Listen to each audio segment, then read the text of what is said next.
যাদের আমার আমার করে করেছে কেউ তো আমার নয়, এ বাড়ি আমার নয়, আত্মীয় পরিজন কেউ আমার নয়।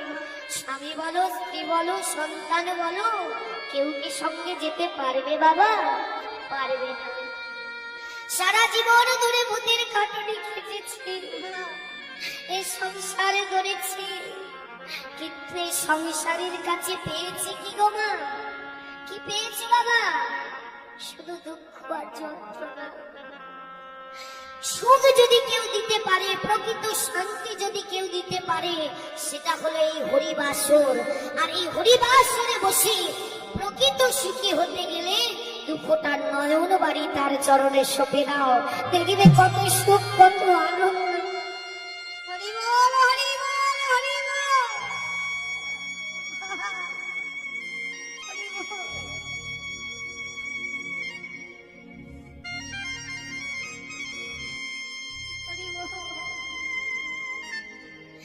তাই ভাবো, এ জন্মে তো আমাদের হলো না, তাই আজ যখন সুযোগ পেয়েছি বাবা, প্রভুর চরণে আমাদের জানিয়ে দিতে হবে, প্রভু গো, এ জগতে তোমার চরণ ছাড়া আমাদের আর কিচ্ছু নাই।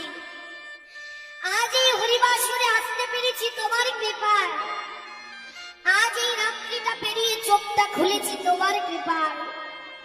জানি তো না বাবা যে কখন ঘুমিয়ে পড়বো আর জাগবো না, কখন একবার চোখটা বন্ধ হয়ে যাবে আর খুলতে পারবো না, কেউ জানি না। তাই দয়াময়, কখন কোথায় কিভাবে মৃত্যু হয়ে যাবে আমরা কেউ জানি না। তাই তোমার চরণে আজই তোমার চরণে নিবেদনে জানিয়ে দিলাম, প্রত্যেকে আমার সঙ্গে নিবেদনে জানিয়ে দেবেন যে প্রভু শুধু এ জন্মে নয়, জনমে জনমে এমন ভাবেই যেন আসতে পারি, বদনে তোমার নাম করতে পারি, নয়নের জলে তোমার চরণ ধোয়াইতে পারি, ভক্ত সঙ্গ করে এই হৃদয়ের মাঝে তোমাকে বসাতে পারি। আর শিশির দিনে যাওয়ার সময় হা কৃষ্ণ প্রাণ কৃষ্ণ বলে যাব, কাঁদতে কাঁদতে আমি যেতে পারি। তোমার চরণ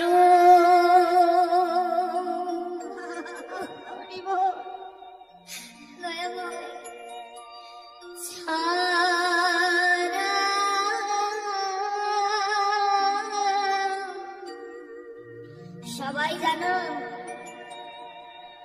আমাদের গরু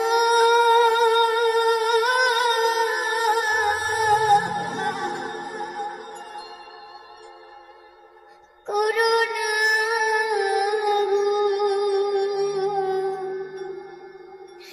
ও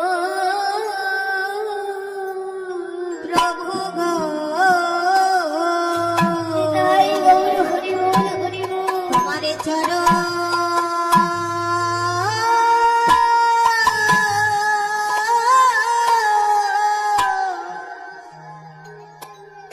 চরণ ছাড়া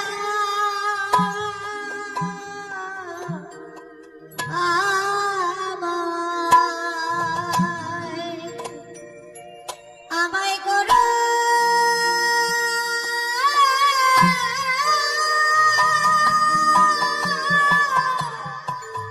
করো না গো, তোমার ওই চরণ ছাড়া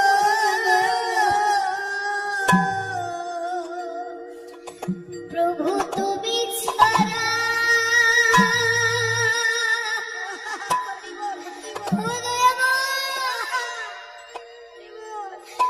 আমাদের আর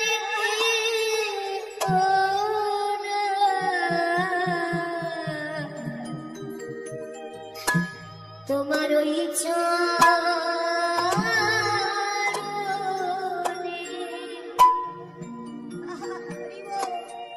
আমার দাসী দাসী করো ও প্রভু তুমি জানি। তাই গৌর হরি বল, হরি বল।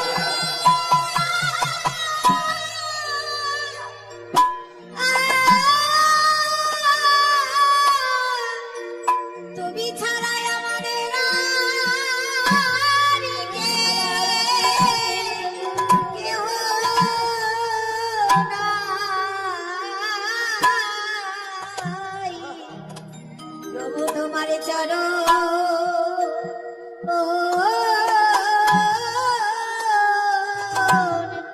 চরণে ছাড়া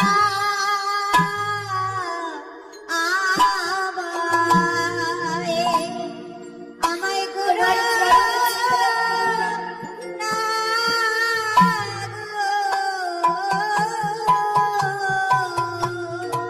তোমার ওই চরণে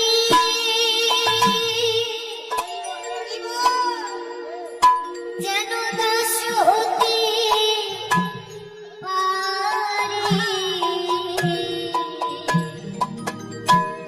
শুধু এ জন্মে নয় প্রতি জন্মে জন্মে এ জন্মে নয়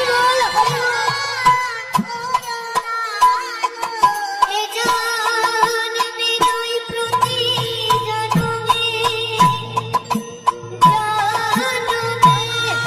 জন্মে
তোমার চরণ ছাড়া করো না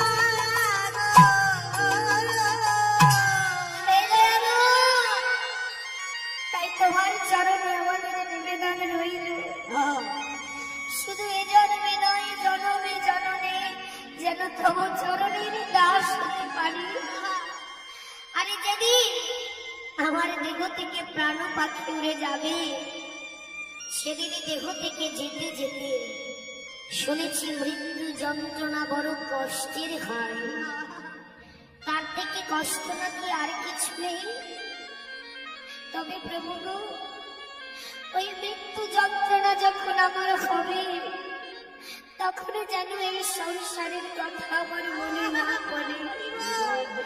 যন্ত্রণা ব্যথা যতই হোক না কেন বদনে যেন তোমার নাম আমার নয়নে দুঃখটা নয়ন বাড়ি দিয়ে আমি যেন আর কৃষ্ণ প্রাণ কৃষ্ণ বলে যেতে পারি।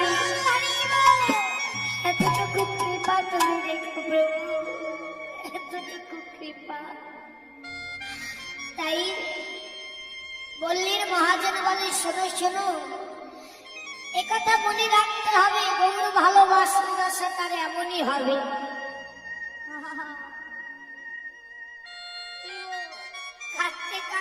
তাহে চরণ চাহি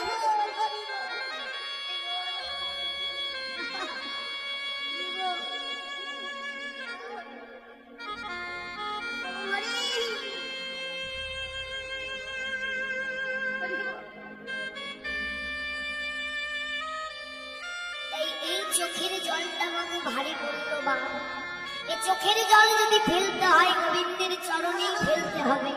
ভালো যদি বাঁচতে হয় তাকেই বাঁচতে হবে, কারণ এই জগতে এসেছি তার কাছ থেকে যাব তার কাছে। কারণ এই জগতে যতই ধনী হও না কেন, কোটি কোটি টাকার মালিক হও না কেন, আর রাস্তার ভিখারি কাঙাল হও না কেন, সবারই শেষের দিনের একই পরিচয়, একই জায়গা। কোথায় মা? আমাদের প্রত্যেকের পরিচয় হলো আমরা সবাই হলাম শ্রীকৃষ্ণ চরণের দাস। আমরা সবাই গোবিন্দ চরণের দাস। আর আমাদের জায়গাটা কোথায় জানো? আমাদের আসল বাড়ি কোথায়? আমার আসল পিতাকে, আমার আসল পিতা হলো ওই জগৎ পিতা। ওই জগৎ পিতা এ জগতে জন্ম নিচ্ছি 84 লক্ষেতে, কত মাতা পিতা আমার হচ্ছে। কাকে বলবো আসল? আসল আমার পিতা, তোমার পিতা, সবার পিতা ওই জগৎ পিতা। হরি বল, সেই আমাদের পিতা। তাহলে আমার আসল বাড়ি কোথায়? যে বাড়ি কষ্ট করে গড়েছো ও বাড়ি তোমার বাড়ি নয়। বাড়ি কোথায়? মৃত্যু যেদিন হবে সেদিনই দেখবে। আমার দেহের মৃত্যু হলে সেদিনই দেখবে আমাদের আসল বাড়ি কোথায়। সেদিন ওই 1 তলা 2 তলা 5 তলা নয়, বলি শেষের তলা ওই তুলসী তলা। তুলসী তলা, তুলসী তলা, শেষের তলা ওই তুলসী তলা, শেষের তলা তুলসী তলা। ওরে রবি সাধের 5 তলা, শেষের তলা তুলসী তলা।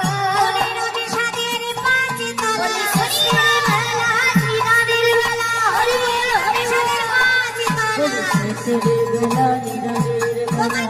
শেষের তলা তুলসী তলা, শেষের তলা তুলসী তলা। পুরে রবি সাধের 5 তলা। সেদিন আর সঙ্গে যাবে না বাবা, যাবে?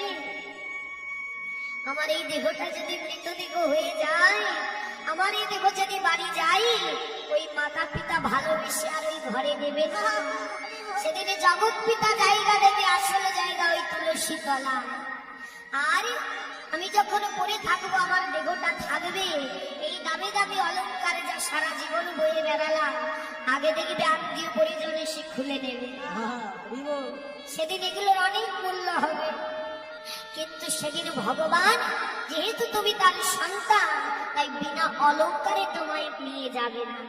প্রকৃত অলংকার দিয়েছি সবাইকে, সময় থাকতে পড়িনি তাই। সেটা কি? আমি যখন আমার উঠোনে পড়ে থাকবো তুলসী তলা, আমার বাবা বলবে ওরে একটু তিলক চন্দন নিয়ে মেয়েটাকে একটু কৃষ্ণ সাজিয়ে দে। সর্ব অঙ্গে থাকবে কৃষ্ণ না, অঙ্গে থাকবে কৃষ্ণ না, নয়নে থাকবে তুলসীর পাতা, অঙ্গে থাকবে না দামি পোশাক, ভগবানের দেওয়া একটা নামা বলি। কত সুন্দর সাজবো আমি, কিন্তু হতভাগী হব কেন জানো?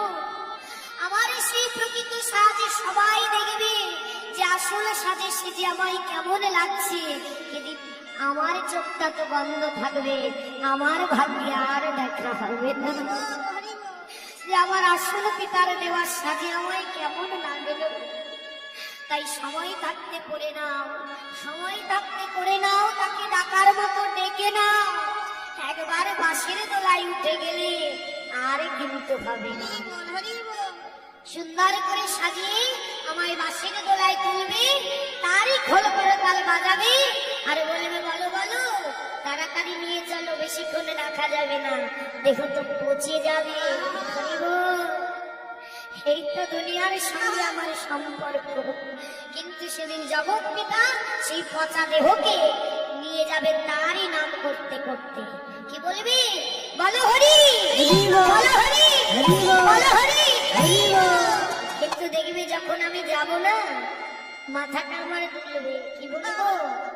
সারা জীবন তুমি এত সুযোগ দিলে প্রভু, এ বদনে তোমার নাম করি না। তবে আজ আমার শেষের দিনে সবাই হরি বলছে, কিন্তু আমার ভাগ্যে আর হরি বলা হলো না। তাই হরি বল, আমার ভাগ্যে আর হরি বলা হলো না। তাই সেই সুযোগ শুধু আমার নয়, এ জীবন প্রত্যেকের হবে। আমাদের জীবনে দুটি পালা মা, একটা আসার একটা যাওয়া। আসার পালা সবার হয়ে গেছে, দিনগুলো কবে ঘরে যেতে হবে, আসল ঘরে যেতে হবে, তাই না? যাবার পালা ছোট থেকে বড় কেউ জানি না কে কবে চলে যাবে। কেউ 5 বছরে, কেউ মায়ের গর্ভে, কেউ 50, কেউ 60। কে কখন চলে যাচ্ছে, কোথায় চলে যাচ্ছে কেউ জানে না। তাই সময় আছে, সুযোগ আছে, দেহে জোর আছে, বল আছে, এখনো বিছানায় পড়নি। তাই সময় মতো দিনের মধ্যে যতই কর্ম করো না কেন, হাতে করো কাজ, মুখে করো শ্রী হরির নাম। তাই তুমি কর্ম করো, কিন্তু মুখে শ্রী হরির নাম গুণগান কীর্তন করো।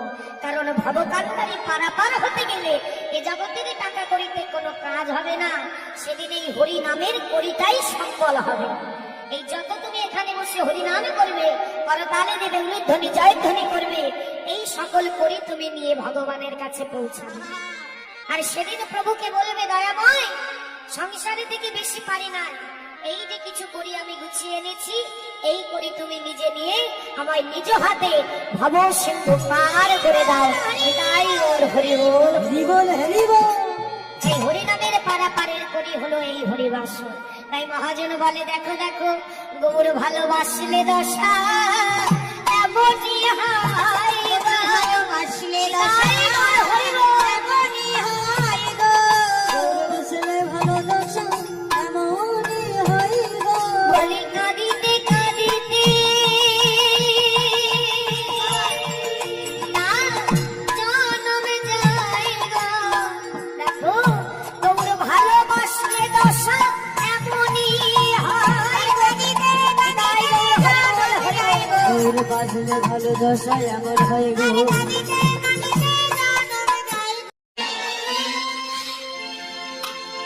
তাই মাগো, ভগবানকে জানানোর শেষ নাই।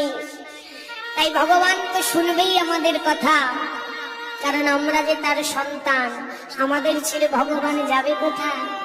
তাই আজ আমরা তাকে ভালোবেসে এখানে আহ্বান করেছি। চন্দাবলী আহ্বান করে সারা নিশি সেবা দিল। নয়নের জলে যে দেখেছে তাকে আর যেতে পারল না, সারা নিশি সেবা দিল। আর চন্দাবলী সেবা দিতে দিতে ঘুমিয়ে পড়েছে।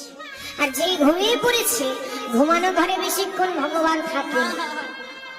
যখনই ঘুমিয়ে পড়েছে, চন্দাবলীকে রেখে সবে প্রভাত হতে চলেছে, মৃদু আলো ছুটতে ছুটতে চন্দাবলীকে রেখে চলে যাচ্ছে রাধারানীর কাছে। রাধে রাধে রাধে বলতে বলতে আর যখনই যাচ্ছে মা, এদিকে রাধারানী সেও তো কুঞ্জ সাজিয়েছিল মা। কিন্তু দেখতে দেখতে, অপেক্ষা করতে করতে নিশি প্রভাত হয়ে গেল। আহা, রাধারানীর কি বিরহ, কি যন্ত্রণা, কি কষ্ট, কত কষ্ট মা। যে কৃষ্ণবাদীর ঘর থেকে আড়াল করে লুকিয়ে লুকিয়ে ভগবানকে সেবা দেবে বলে একটু ফুলমালা এনেছিল, কিন্তু তাকে সেবা দেওয়া হলো না। সখীদের ডেকে বলছে, সখীরে দেখেছিস এই রাধারানী কত হতভাগী, অভাগী। আজ এত কষ্ট করে বধুর জন্য এলাম, কিন্তু এ নয়নে বধুকে দেখা হলো না। তাহলে যে নয়নে বধুকে দেখতেই পেলাম না, যে কুঞ্জে প্রাণনাথ এলো না, এই কুঞ্জ আমি আর রাখবো না। কুঞ্জটাকে ছিঁড়ে সবকিছু খুলে ফেলেছি, মনের দুঃখে সব খুলে নিজের কোলে করে নিয়ে অঞ্চলে নিয়ে চলে যাচ্ছে শ্রী যমুনায়, সব ভাসিয়ে দেব। শ্রী যমুনায় গিয়ে ভাসিয়ে দিল। যমুনা আবার উত্তল তরঙ্গ ঢেউ দিয়ে সব তীরে তুলে দিয়েছে। ফুলো, মালা, ডালা সব দিয়েছিল মা। যমুনা আবার রাধানীকে ফিরিয়ে দিয়েছে।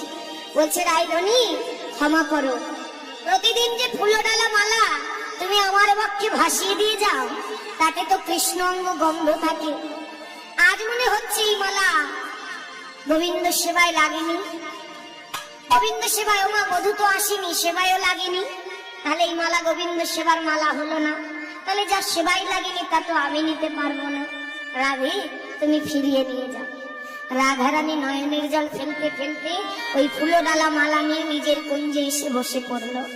আর বসে নয়নের জলে কাঁদে আর বলে, আমার মতো হতভাগী যেন বৃন্দাবনে আর কেউ না হয়, আর যেন কেউ না হয়। এই কাঁদতে কাঁদতে প্রভাত হতে চলেছে, আর গোবিন্দ ছুটতে ছুটতে আসছে। গোপীগণরা দেখলো মা, গোপীগণরা সখীরা চারিদিকে ঘিরে দাঁড়িয়েছে, আর গোবিন্দ ছুটে এসে একেবারে রায়ধনীর চরণে লুটিয়ে পড়েছে। রাধে চরণে লুটিয়ে পড়েছে। আর রাধারানী সে তোমাকে ঘোমটা দেওয়া ছিল, আর যখনই চরণ ধরেছে হঠাৎ করে চমকে উঠেছে, চরণটা কে স্পর্শ করলো। তাকিয়ে দেখছি, ওমা এ তো আর কেউ নয়, এ তো আমার প্রাণনাথ। অমনি তাকে ভালোবেসে যখনই তুলতে যাবে, তুলে যখনই দেখলো গোবিন্দের অঙ্গ আলু থালু বেশভূষা, ক্ষতবিক্ষতের চিহ্ন, ওই যে গোবিন্দকে দর্শন করে রাধারানী ঘোমটা টেনে মান করলো, আর ঘোমটা সরালেন না। কেন মান করলো? চন্দাবলী কুঞ্জে গিয়েছি বলে না, চন্দার কুঞ্জে গিয়েছি বলে রাধারানী মান করেনি, মান করেছে বধূকে দর্শন করে। তিনি মনে মনে ভাবছে, যে বধূর অঙ্গে চন্দন দিতে আমার হাতটা থর হয়ে কাঁপে, এক বিন্দু চন্দন দেবে রাধারানীর হাতটা কাঁপিয়ে যদি বধূর অঙ্গে আঘাত লেগে যায়, এই মালাটা গাঁথে আমরা তো ফুল ধরেই মালাটাকে গেঁথে ফেলি। রাধারানী বৃন্তকে খসিয়ে সুন্দর সুন্দর মালা গাঁথে, যাতে ওই বৃন্তর আঘাতটা আমার বধূর অঙ্গে না লাগে, এমন ভাবে ভালোবাসত। তার একটাই চিন্তা, আমার বধূ কেমন করে সুখী হবে, কি করলে বধূকে ভালো রাখা যাবে, কোন ভাবে বধূকে ভালো রাখা যাবে, আমার রাধারানীর চিন্তা। কিন্তু তার অঙ্গে ক্ষতবিক্ষত দেখে তিনি বড় দুঃখী হয়ে গেল। ওরে, কে আমার বধূ কেমন করে সেবা দিবি রে, ওরে আমার কাছে আসতে পারতি, আমি তোর হাতে ধরে পায়ে পড়ে শিখিয়ে দিতাম বধূ সেবা কেমন করে দিতে হয়। বধূর কষ্ট, বধূর এই সকল কিছু দেখে রাধারানী ওই যে অভিমান করলো, ঘোমটা টানলো, আর মান ভাঙছে। গোবিন্দ দেখলো সর্বনাশ, আমি আসতে পারিনি বলে রাধারানী মান করলো। তাড়াতাড়ি নিজের গলার বনফুলের মালা, মোহন মুরলী সব রাধারানীর চরণে দিয়ে দিল। রাধে ক্ষমা করো, এবার তো ক্ষমা করো, আমি রাধা দাস, আমি রাধা দাস, ইহাতে সন্দেহ যার, কোটি জনম ভজনা করিলেও বৃথা ভজন তা। আমি তব চরণের দাস রাধে। রাধারানী চরণ ধরে কাঁদছে, রাধে ক্ষমা করে দাও। আর রাধারানী তো চিন্তায় মগ্ন হয়ে গেছে মা, তার কিন্তু আর চিন্তা নেই যে চরণে গোবিন্দ আছে, সে যেন অচৈতন্য হয়ে যাচ্ছে বধূর কথা ভাবতে ভাবতে। আর এদিকে গোবিন্দ যে চরণ ধরে কাঁদে সাধে, তার আর মনে নেই। তখন গোবিন্দ দেখলো না, এইভাবে হবে না, রাধারানীর মান ভাঙাতে গেলে অন্য কিছু করতে হবে।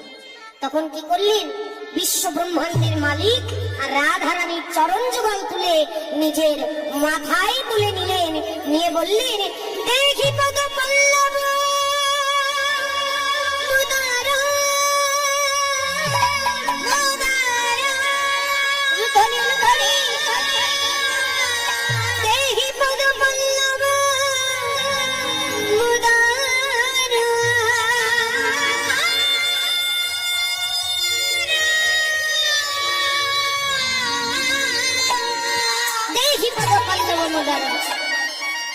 এই কথাটি কোথায় লেখা আছে মা? কবি জয়দেবের গীত গোবিন্দম, কবি জয়দেব গীত গোবিন্দম লিখেছে।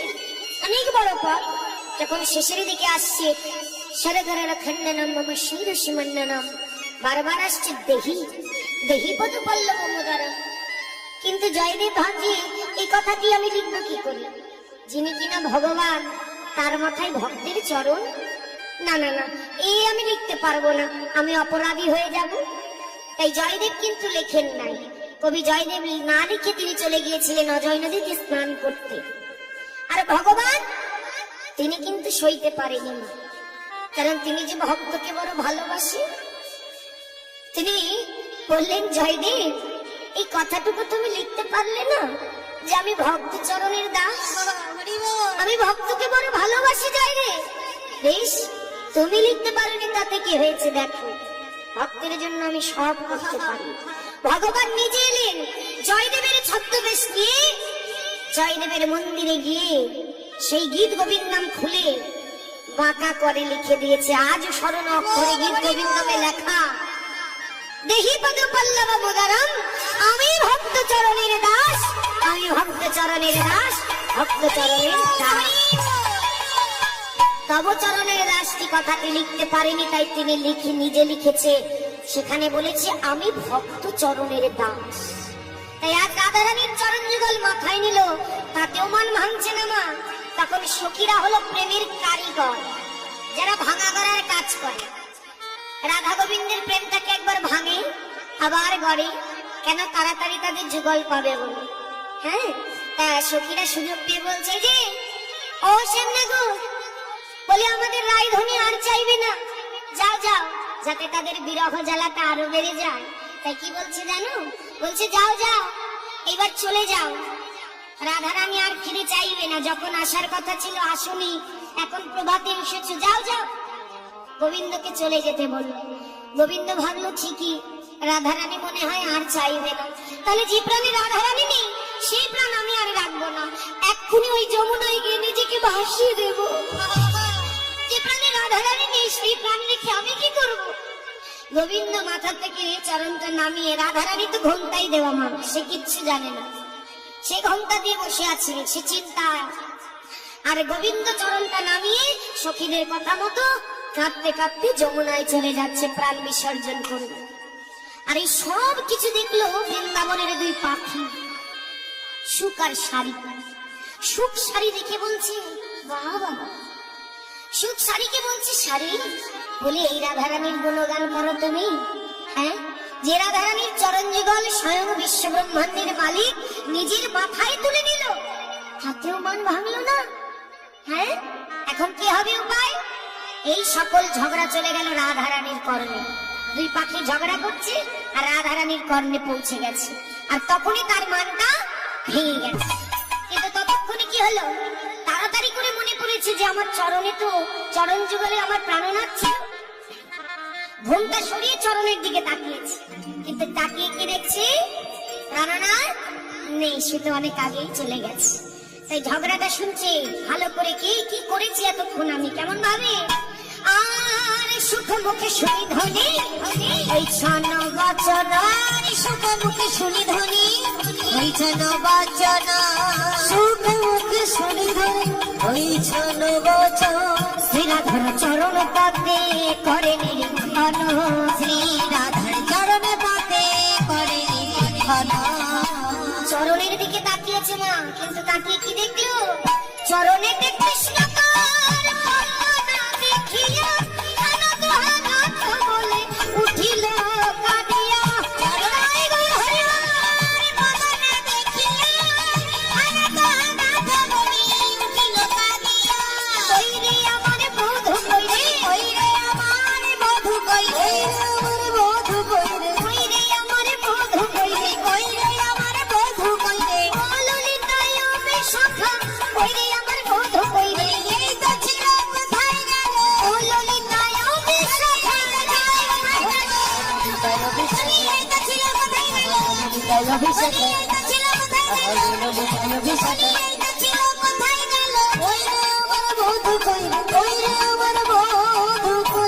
রাধারানী চরণে প্রাণনাথকে দেখতে না পেয়ে চিৎকার করে উঠেছে, প্রাণনাথ তুমি কোথায় গেলে? প্রাণনাথ। ললিতা বিশ্বকাকে বলছি, ললিতা, ও ললিতা, এই তো আমার চরণে আমার বধূ ছিল, আমার বধূ কোথায় রে? আমার বধূ কোথায়? নয়নের জলে কাঁদছে আর সকলকে জিজ্ঞাসা করছে। সখীরা তখন কি বললো জানো মা? এক মুখে তো গোবিন্দকে তাড়িয়ে দিল, বললো চলে যাও। আর রাধারানীকে বলছে, এই রায়, একদম কাঁদবি না, একদম চোখের জল ফেলবি না। কতবার বলেছিলাম রাধে, অতমান করিস না, করিস না। বলি নারীর অধিক মান ভালো নয়, শুনেছিলে আমাদের কথা? জানিস কতবার বলেছিলাম রাধে, মানে মানে পানে পানে চেয়ে দেখ তোর চরণ পানে, একবারে চাস না। আবারও বলেছিলাম রাধে মানে মানে পানে পানে যা, বসকা বধুর বান পানে, সব ঠিক হয়ে যাবে। একবারে ফিরে চাইলি না, তাহলে আমরা কেন তোমার মান দেখতে যাব? এই ললিতা শোন, যেখানে প্রাণনাথ নেই সেখানে আমরাও নেই। চল চল রায়ধনী থাক, আমরা চলে যাই।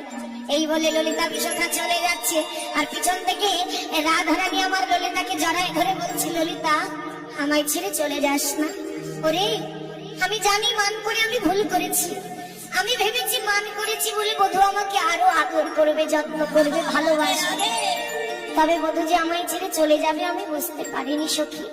ওরে মান করে এতদিন জানতাম বধূ শুধু আমার একা, শুধু আমার, তবে আজ মান করে বুঝেছি বধূ আমার একার নয়, সেটি সবার, সব বল্লভ কান। কি বলছে মা? ও ললিতা আধ হলো প্রেম কহিলে নাহে বেনার, আধ হলো প্রেম কহিলে নাহে নীল, সব বল্লভ কান, সব বল্লভ কান। আদর সাধে মদ করি তার সনে, আদর সাধে মদ করি তার সনে, হরে নিশি জলত পনা, হরে নিশি জলত পনা। সখী ওই কালার নয়নে নয়ন দিয়ে আমার দশা কি হয়েছে জানিস সখী? শোন শোন, আমার জ্বলিতে জ্বলিতে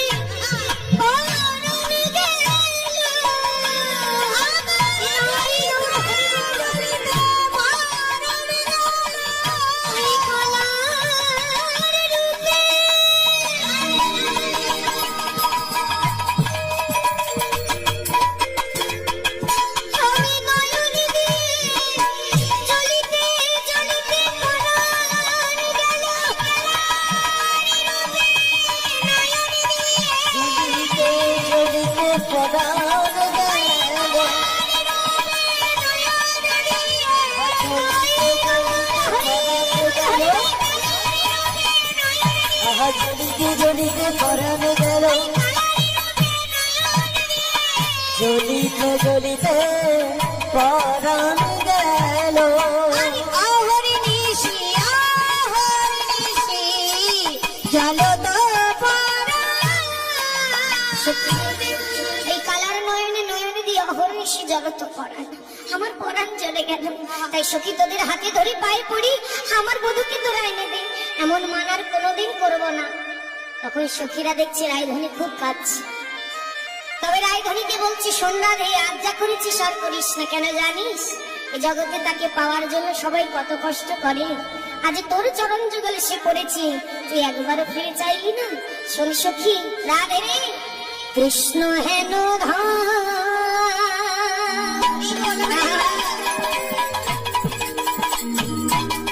যে করে হেন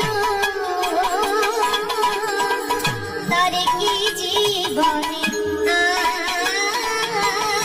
তারে কি জীবনে কৃষ্ণ হেন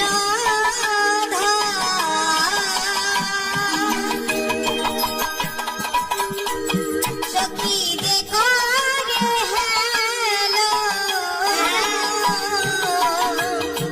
তার জীবনের কি দাম, তার জীবনের কি দাম, ও তার বেঁচে কি বা ভালো মরণ মঙ্গল, বেঁচে কি ভালো মরণ মঙ্গল, হে বীজ চণ্ডীদাস, হে বীজ চণ্ডীদাস, তার বাঁচার চাইতে মরণ ভালো, তার বাঁচার চাইতে মরণ মঙ্গল। যেজন কৃষ্ণ ধনে সেজন বাঁচার চাইতে মরণ ভালো, কৃষ্ণ ধনে কে তেজন কাঁদে, বাজার চাইতে মরণ মঙ্গল,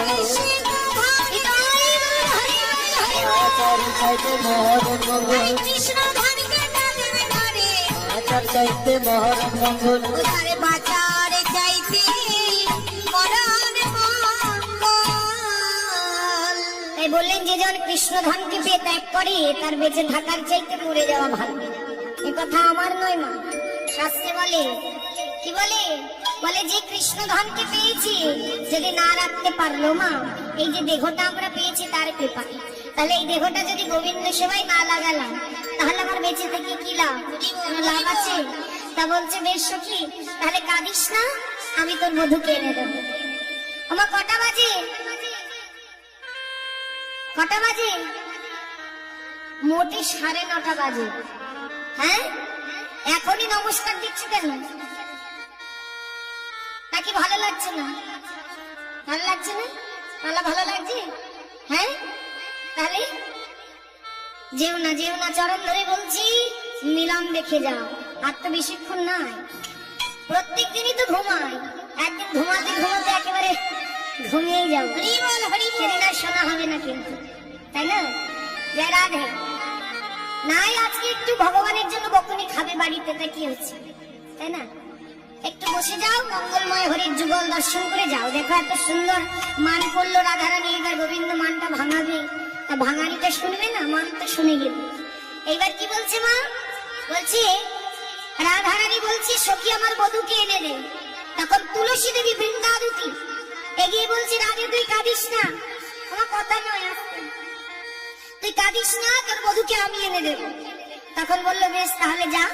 রাধারানী বলছে তবে শোন, তুইও নারী আমিও নারী, একটু কথা শুনে যা। আমি তো একটু মান করেছি, তাই মানের গরবটা যেন থাকে।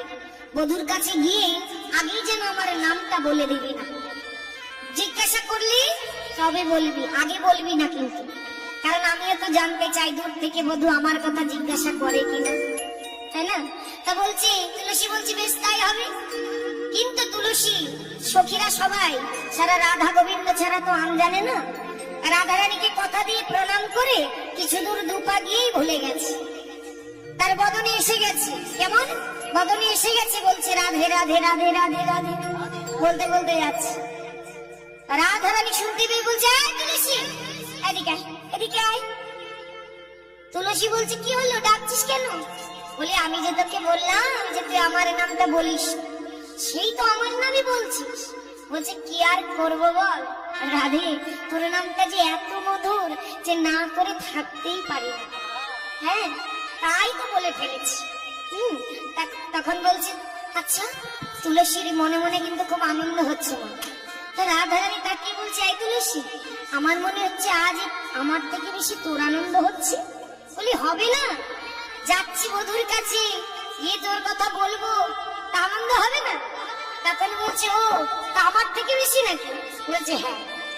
তখন রাধারানী বলছে বধূকে ভালোবাসি আমি, বধূ আমার তো তোর এত আনন্দ আমার থেকে বেশি কি করবে? তখন তুলসী বলছে বেশ তাহলে তোকে বুঝিয়ে দিচ্ছি, শোন। ও রাধে শুনুন মা কথাটি, যখন আমি প্রাণনাথের কাছে যাব, গেলেই তো তোর কথা জিজ্ঞাসা করবে, আর যখনই আমি তোর নাম বলে দেব তখনই প্রাণনাথ বলবে আমায় রাধার কাছে নিয়ে চলো, আর আমি বধূকে এনে তোর সঙ্গে মিলাই দেব। আর যখনই বধূকে এনে তোর সঙ্গে মিলাই দেব রাধে, তুলসী বলছে তখন কি হবে জানিস?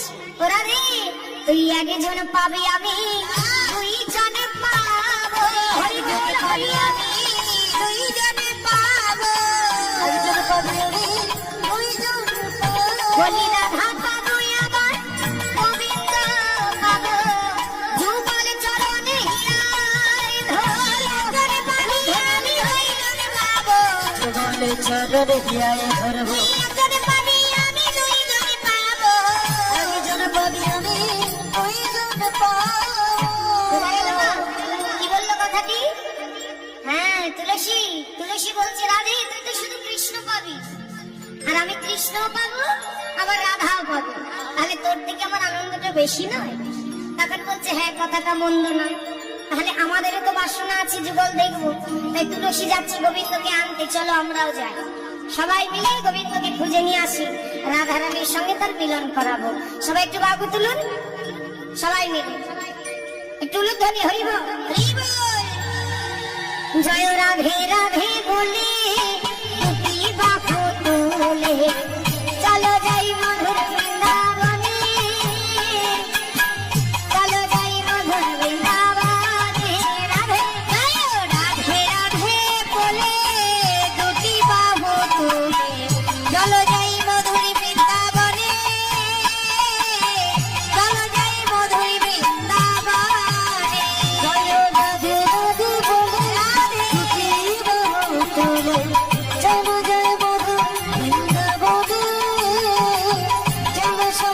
তোর বিন্দা সবাই মিলে হরি বল।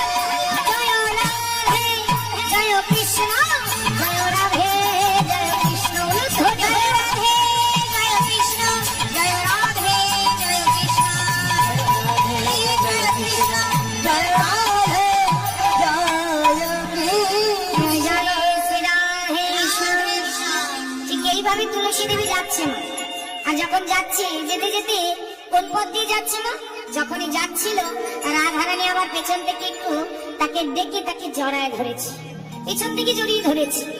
তুলসী বলছে কি, আবার আমাকে জড়িয়ে ধরলে কেন? তখন বলছে জড়িয়ে ধরবো না, বলি আমি তো বধূকে পেতে চাই, তাই তো তোকে জড়িয়ে ধরবো। তখন সে বলছে তুই তো গোবিন্দের বামেই আছিস, আবার আমাকে ধরার কি হয়েছে?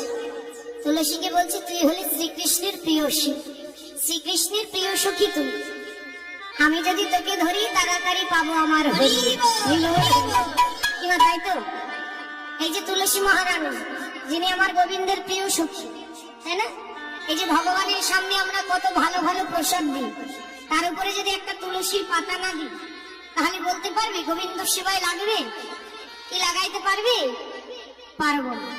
তাহলে আগে একটু হাত তুলুন তো দেখি কারা তুলসী মালা পড়েছে। হ্যাঁ, বাহ, এখানে তো পড়বেই, এটা নদিয়া, তাই নদিয়া, নদিয়ার এত সুন্দর ভক্ত তুলসীর মালাবিহীন থাকতে পারে? তবে এক দুজনকে দেখলাম যেন হাতটা নামিয়ে দিল। কারা? হ্যাঁ হ্যাঁ, তবে আমি চরণ ধরে বলছি তাড়াতাড়ি পড়ে নেবে, সময় নষ্ট করো না। কারণ এই যে এই জগতে ভগবানের সামনে যেমন এই যে প্রসাদ দিয়ে আমরা তুলসী পাতা দিই, তুলসী পাতা না দিলে যেমন সেবায় লাগে না, তেমন এই দেহটাও কিন্তু গোবিন্দ সেবার লাগিয়ে এসেছে। তাহলে এই দেহে যদি তুলসী না থাকে, তাহলে এই দেহ কিন্তু শেষের দিনে গোবিন্দ সেবায় লাগবে না। এই দেহ কেউ লাগাতে পারবে না। তার থেকেও বড় কথা, এ জগতে যে আমাদের মালিক আছে তার প্রমাণটা আমাদের রাখতে হবে। আমরা যে সনাতনী, আমরা যে হিন্দু, আমরা যে গোবিন্দ চরণের দাস, তার প্রমাণটা কোথায়? তুলসীর মালা যদি না থাকে তার প্রমাণটা কোথায় যে আমরা হিন্দু জাতি, আমরা গোবিন্দ চরণের দাস? যারা ডাক্তার তাদের পোশাকে বলে দেবে, যারা নার্স, এই যে আমার মায়েরা বিবাহিত, কি দেখলে বলবে স্বামী কি দিয়েছে? শাখা সিঁদুর যত্ন করে পড়েছি, তাই না? দেখলেই বলে দেবে যে আমার মা বিবাহিত। তাহলে আমার গোবিন্দ মানে জগৎ পিতা বা জগৎপতি, যে যাই মানি, তার দেওয়া যে গহনা, সেগুলো আমরা কেন করি না? সেগুলো না পড়লে কি করে বুঝবো যে আমাদেরও মালিক আছে?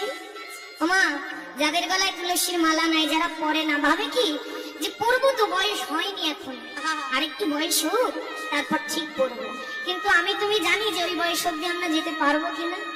আর দেখা গেলো পড়াই হলো না। করবো ঠিক, ওই যে প্রথমে বললাম তুলসী তলায় শুতে হবে, পাতা নিতে হবে, কিন্তু সেদিন সাজবো, কিন্তু আমি হতভাগা, আমি আর দেখতে পাবো। তাই ভগবান সন্তুষ্ট হয় যে ভক্তের গলায় যদি তুলসীর মালা থাকে। কারণ প্রতিদিন তাকে সেবা দিই, যদি গলায় মালা দেখি ভগবান বড় খুশি হয়। তাকে খুশি করতে কিচ্ছু লাগে না, এতটুকুই প্রয়োজন, ভক্তি, ভালোবাসা, নয়ন জল। কারণ এ জগতে দেখবে কলকাতার দিকে দেখা যায় অনেক গরু মানে গাভী মাতা পথে পথে ঘুরে বেড়ায়, তাদের কিন্তু মালিক নেই। তারা কি করে? পথে পথে ঘুরে বেড়ায়। আর যাদের মালিক আছে, যে গাভী অনেকের বাড়িতে নিশ্চয়ই আছে, তারা কি করে? নিজেদের গাভী থাকলে গলায় একটা দড়ি বাঁধে, সকালবেলা মাঠে চলে যায়। একটা দৃষ্টান্ত দিচ্ছি, সকালবেলা মাঠে গিয়ে সেই গাভীটাকে পুঁতে রেখে আসে। সেই গাভীটা কিন্তু সকালে দিয়েছে, দুপুর হয়ে গেছে, ঘাস সেবা করছে, দুপুর এড়িয়ে সন্ধ্যা হয়ে যাচ্ছে, ঘাস সেবা করছে। অনেক সময় সন্ধ্যাও পেরিয়ে যায় গাভীকে আনতে, কিন্তু ওই গাভীটা কিন্তু ছটফট করছে না। কেন বলেন তো? কারণ সে নিজেও জানে যে আমার গলায় দড়ি বাঁধা আছে, খুঁটিটা পোতা আছে, অর্থাৎ আমার মালিক আছে। যতই ওই সকাল পেরিয়ে দুপুর হোক আর দুপুর পেরিয়ে সন্ধ্যা হোক না কেন, সময় মতো আমার মালিক এসে আমাকে আপন ঘরে নিয়ে যাবে। আমাদের গলায় যদি তুলসীর মালা থাকে, তাহলে আমাদেরও আর শেষের দিনে চিন্তা করতে হবে না। এখন চিন্তা একটাই, কি করে যাব, তাই না? তাহলে যাওয়ার পরে দুটি দুয়ারই খুলবে, একটা হলো ভগবানের দুয়ার, আর একটা কোন দুয়ার? কোন দুয়ার বলতে ভয় করে? জমের দুয়ার, তাই না? তাহলে শুনেছি মৃত্যুর পরে নাকি জমের দূত আসে নিতে, তাই না? তাহলে গলায় যদি কোনো ভক্তের তুলসীর মালা থাকে, তারপরে যদি তিলক চন্দন থাকে, তাহলে ওই জমের দুধ তো দূরের কথা, স্বয়ং জম এসেও তোমাকে ছোবে না। ভক্তিটা রাখতে হবে, বিশ্বাসটা রাখতে হবে, স্বয়ং জমও তোমাকে ছোবে না। তিনি দেখবি যে তার গলায় তুলসীর মালা, ইনি তো স্বয়ং শ্রীহরির ভক্ত, আমি তাকে নিতে পারবো না। স্বয়ং শ্রীহরি এসে আপন মনোরথে করে রাধা নামের ধ্বজা উড়িয়ে সেই ভক্তকে নিয়ে যাবে গোলক বৃন্দাবন, গোলক বৃন্দাবন। সেই জন্য মালা পড়তে হবে। এ জগতে সোনার অলংকার পরে পরে ঘুরে বেড়ায়, চোর কিন্তু পিছু ছাড়বে না। হ্যাঁ, এ জগতে সোনার চেন পড়লেই কি হয়, ভয় করে না যে চোর যদি ধরে, কোনো ভয় নাই। কিন্তু তুমি এ জগতের তুলসীর মালা যদি গলায় দিতে পারো, তাহলে কৃষ্ণ চোর তোমার সঙ্গ হারা হবে, তাই না মা? হবে। আচ্ছা, আর একটা সত্যি কথা বলবে, ধরো তোমরা যদি কোথাও ঘুরতে যাও, অজানা জায়গায়, নিজের মানুষের সঙ্গে গেছে, কিন্তু হঠাৎ করে নিজের মানুষের হাতটা ছেড়ে গেছে, কাউকে চেনো না, তখন ভয় করবে কি না? ভয় করবে তো, মনে ভয় করবে তো। কিন্তু সেই ভিড়ের মধ্যে যদি কারো গলায় তুলসীর মালা দেখতে পাও, তখন কি মনে হবে? যাক বাবা, নিজের কাউকে পাওয়া গেছে, তাই তো? তাহলে আমি যেমন দেখি, তাকে দেখে নিশ্চিন্ত হলাম যে তার হাত ধরে নিশ্চিন্তায় আমি পথে আমার ঘরে যেতে পারি, তেমন তুমিও পারো। তোমাকে দেখেও যদি কেউ তেমন ভাবেই ঘরে ফিরতে পারেনি, তাই তাই তুলসীকে আমার রাধারানীও জড়িয়ে ধরেছে গোবিন্দকে পাবে বলে। তাহলে আমরা তাকে কোথায় রাখবো? বলি তুলসী রে, তুলসী রে, তুলসী দেবীকে মাথায় করে রাখতে হবে, তার কথা স্মরণ রাখতে হবে। তাই তুলসী দেবী বলছে, রাধে এবার আমি যাই, বধূকে নিয়ে আসি। এই বলে রাধারানীকে প্রণাম করে চলে যাচ্ছে। কেমন কেমন ভাবি, জিতি কুঞ্জর গতি মন ধর, জিতি কুঞ্জর গতি মন ধর, জিতি কুঞ্জর গতি মন ধর, চলো তো সবার নারী, জিতি কুঞ্জর গতি মন ধর, চলো সবার নারী। আরে বংশী বাটো যাবত কাটো বনহি বনহি হেরি, আরে বংশী বাটো যাবত কাটো বনহি বনহি হেরি, সাহসা বহ রাম, সাহসা বহ বেনু রাম, সাহসা বহ বেনু রাম, তাহা চল তো ধরে, আরে সাহসা বহ বেনু রাম, তাহা চল তো ধরে। শ্রীরাম সুধা মধু মঙ্গল দেখলো বলো কি রে, শ্রীরাম সুধা মধু মঙ্গল দেখলো বলো কি রে। হায় হায় হায়, তোমার সখী হায় হায় কেন বলি না? গোবিন্দকে খুঁজে পেয়েছি, চাবি হবে না, যাওয়া হবে না। কি বলছে মা? সখী বলছে হায় হায় হায়। কেন বললো? গোবিন্দকে খুঁজে পেয়েছে। কোথায় জানো? বলে বিশ্ব ব্রহ্মাণ্ডের মালিক, তাকে তাড়িয়ে দিলাম, এত কথা বললাম, তবুও দেখো রাধানীকে এত ভালোবাসি, সেই যমুনার কুলে রাধা নাম লিখে ধুলাই গড়াগড়ি দিয়ে কাঁদছে। ওই যমুনা কুলে নিপাহ বলে, যমুনা কুলে নিপাহ বলে, কুলে নিপাহ বলে, লুটাও তো বনহারি, ওই যমুনা কুলে নিপাহ বলে, লুটাও তো বনহারি। শেখর ধুলি ধূসর যতই প্যারি প্যারি, শেখর ধুলি ধূসর যতই প্যারি প্যারি। তবে রাধারানী ওই যে বলেছে না, আগে যাবি না, দূরে দাঁড়িয়ে থাকবি, তোকে ডাকলে তবে যাবি। এখন কি করবি? তাই দূর থেকে বলছে হায় হায় হায়। বলি এত দুঃখেও নাম ছাড়ে না, রাধে দুঃখে নাম ছাড়ে না, এত দুঃখেও নাম ছাড়ে না, এত দুঃখে ছাড়ে না। জয় রাধে জয় রাধে বলে, এত দুঃখে নাম ছাড়ে না, জয় রাধে জয় রাধে বলে। ক্ষমা করো ক্ষমা করো, ক্ষমা করো ক্ষমা করো,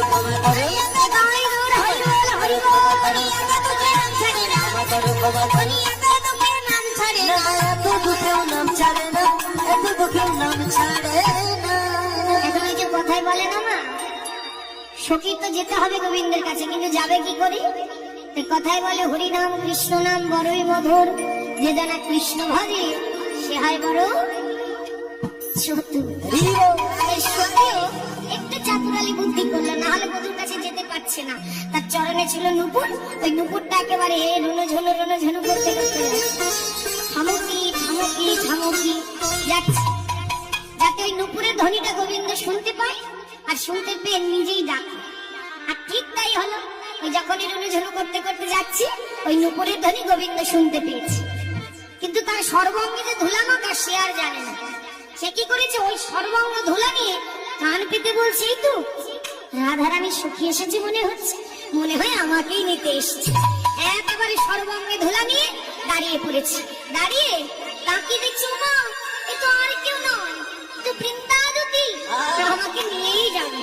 ও দুতি, দুতি, ও দুতি। আর দুতি এমন ভাব করছে যেন কিছুই জানে না।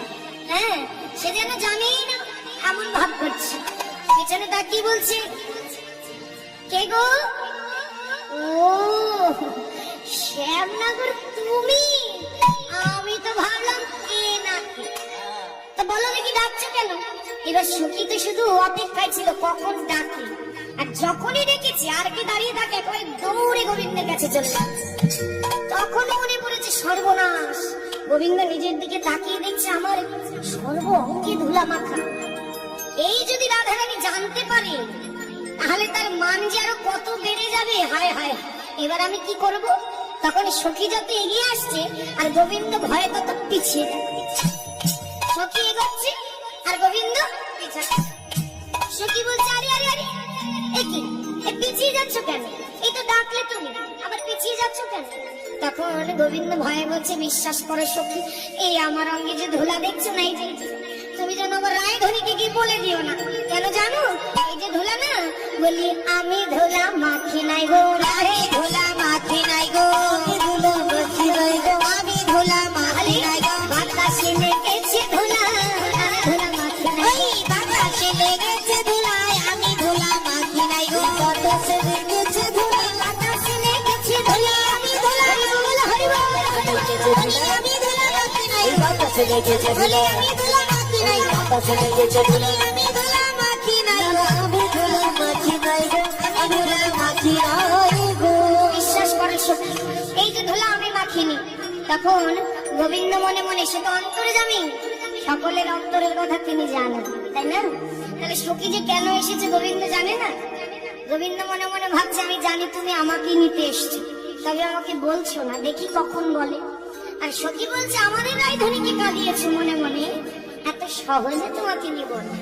হ্যাঁ, তাহলে এবার শুধু কথোপকথন হচ্ছে, কেউ কাউকে বলছে না। তা বলছে, আমি ধুলা মাখিনি, ওই বাতাস লেগে এসেছে আমার অঙ্গে। হ্যাঁ, এটা সত্যি কথা।